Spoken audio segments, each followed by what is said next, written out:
एक समय की बात है जब राजू नाम का एक आदमी शहर में नया नया रहने आया था। उसने एक घर में किराए का कमरा ले लिया था, पर उसके पास अभी भी कोई काम नहीं था। वो काफी दिनों से कोई नौकरी ढूंढ रहा था, पर उसे कहीं भी कोई काम पर नहीं रख रहा था। उसे समझ नहीं आ रहा था कि आखिर वो करे तो क्या करे।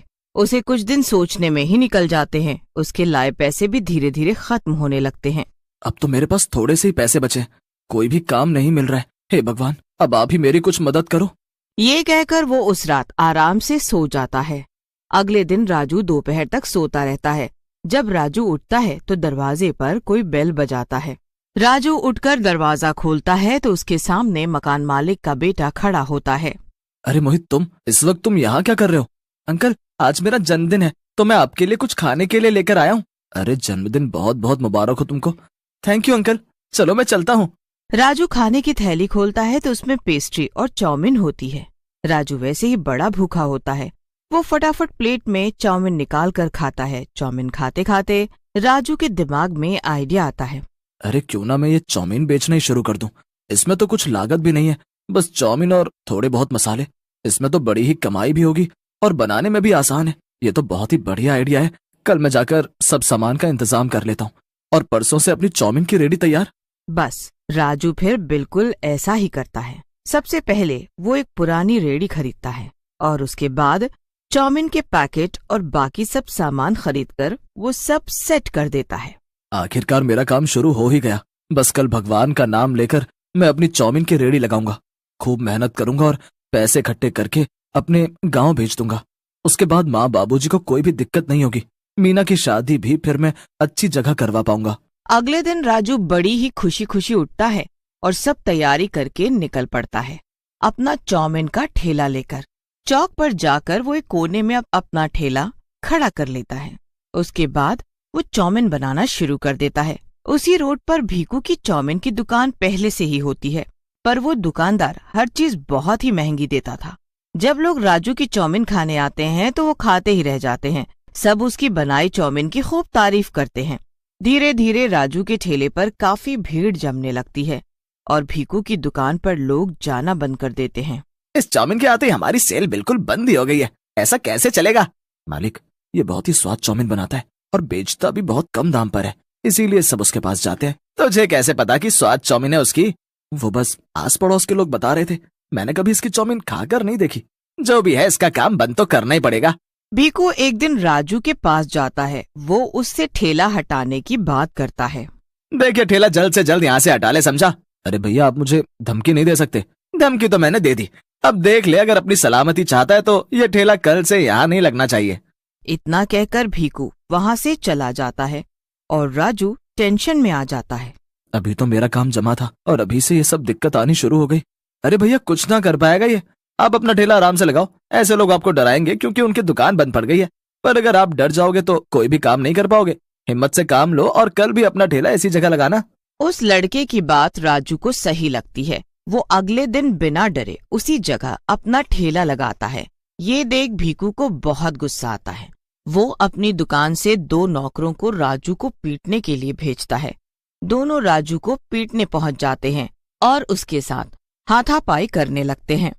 राजू को पीटते देख कुछ लोग उसे बचाने आ जाते हैं। उस दिन भीकू बच जाता है, पर अब भीकू कुछ नई तरकीब निकालता है। वो पुलिस वाले को कुछ पैसे देता है और उनसे राजू का ठेला हटवाने को बोलता है। एक पुलिस वाला राजू के ठेले के पास पहुंच जाता है और उसे गुस्से से बोलता है। हाँ भाई, बहुत हिम्मत आ गई तुझ में।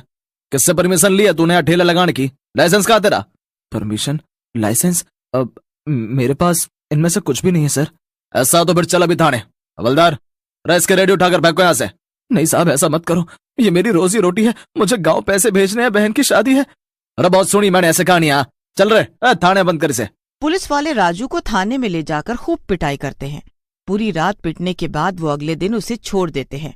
राजू बेचारा इतना पिटने के बाद भी सीधा अपने ठेले के पास पहुंचता। राजू का ठेला बिल्कुल टूटी फूटी हालत में होता है। मेरा ठेला, मेरा सब बर्बाद कर दिया। क्या गलती थी मेरी? ऐसे तो हम गरीब लोग कभी भी काम नहीं कर सकते। राजू रो रहा होता है कि तभी उसकी नजर भीकू पर जाती है, जो बड़ा खुश दिख रहा होता है। राजू समझ जाता है कि ये सब भीखू का ही किया धरा है। मैं सब समझ गया हूँ कि ये सब तुमने ही किया है। आज तुम मुझ पर हंस रहे हो ना, भगवान सब देख रहा है। हाँ तो देखने दे भगवान को भी, हमने कौन सा उन्हें रोका है। राजू रोता हुआ घर चला जाता है और घर जाकर उसके सर में बहुत दर्द होने लगता है।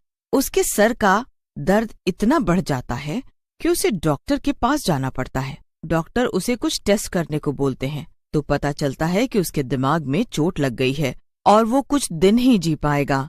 राजू बहुत रोता है। राजू बेचारा अब काम नहीं कर पाता। उसकी बहन की शादी तय हो चुकी होती है। उसे हर हाल में गांव में पैसे भेजने होते हैं। राजू अपनी चोट की बात भी घर नहीं बता सकता था और वो बेचारा अकेले ही घुटता रहता है। कुछ ही दिन में राजू की मौत हो जाती है और वो मरने के बाद एक भूत बन जाता है। मीना की शादी के लिए पैसे तो मैं जोड़ कर ही रहूंगा। मरने के बाद ही सही मैं अपना फर्ज निभाऊंगा और इस भीखू से भी अपनी मौत का बदला लूंगा। आज इसकी वजह से मेरी जान चली गई और इसकी वजह से मेरे माँ बाप जिंदगी भर अकेले रहेंगे। उनका बस मैं ही एक सहारा था जो कि इस भीखू की वजह से छिन गया।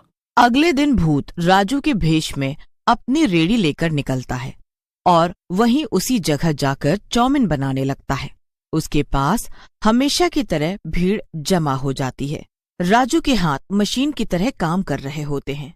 ये देख भीखू को बड़ा गुस्सा आता है। शाम को अकेले में वो राजू के पास अपने एक नौकर को भेजता है और खुद घर चला जाता है। तुझ में इतनी हिम्मत कहाँ से आ गई और तेरी चोट इतनी जल्दी कैसे ठीक हो गई? इतना पिटवाया था मालिक ने तुझे। इतना कहते ही राजू भूत में बदल जाता है। भूत भूत, अब बोल क्या बोल रहा था? ले पकड़ मेरा गला। जैसे उस दिन तूने मेरे सर पर मारा था वैसे आज भी मार कर दिखा। मुझे जाने दो, मुझे जाने दो। अरे अभी तो तू इतनी हिम्मत दिखा रहा था और अभी इतना डर रहा है। ऐसे बसा थोड़ी आएगा। वो मैंने मालिक के कहने पर मारा था, मुझे छोड़ दो। चल ठीक है, एक शर्त पर तुझे छोड़ दूंगा। क्या क्या? जब तक मैं मना ना करूं तब तक तुझे चौमिन खाते रहने होगी। भूत नौकर के सामने ढेर सारी चौमिन रख देता है। कुछ देर नौकर चौमिन खाता है पर फिर उसका पेट भर जाता है और उससे चौमिन खाई नहीं जाती।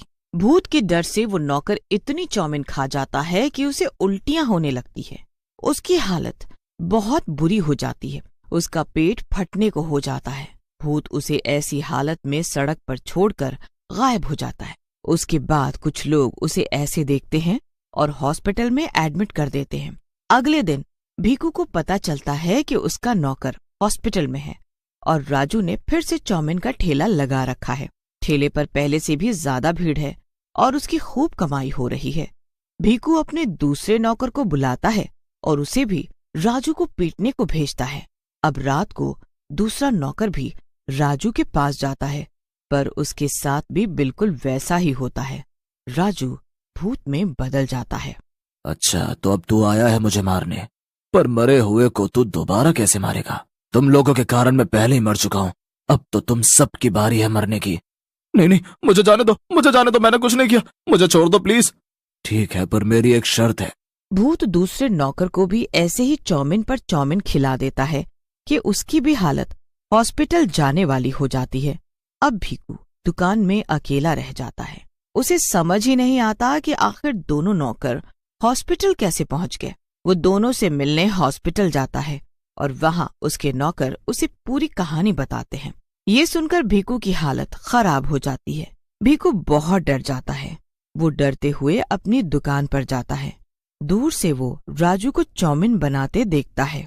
कौन कह सकता है कि आदमी एक भूत है? कैसे हम लोगों की तरह चौमिन बनाकर बेच रहा है? खैर, अब मुझे अपने बारे में सोचना है। मुझे जल्द से जल्द दुकान यहाँ से बेचनी होगी। कुछ ही दिन में भीखू अपनी दुकान बेचकर वहां से हमेशा के लिए चला जाता है। उसके बाद भूतिया चौमिन वाला अपनी चौमिन आराम से बेचता है और समय पर अपने घर पैसे भी भेजता रहता है। उसकी बहन की शादी भी बड़े धूमधाम से हो जाती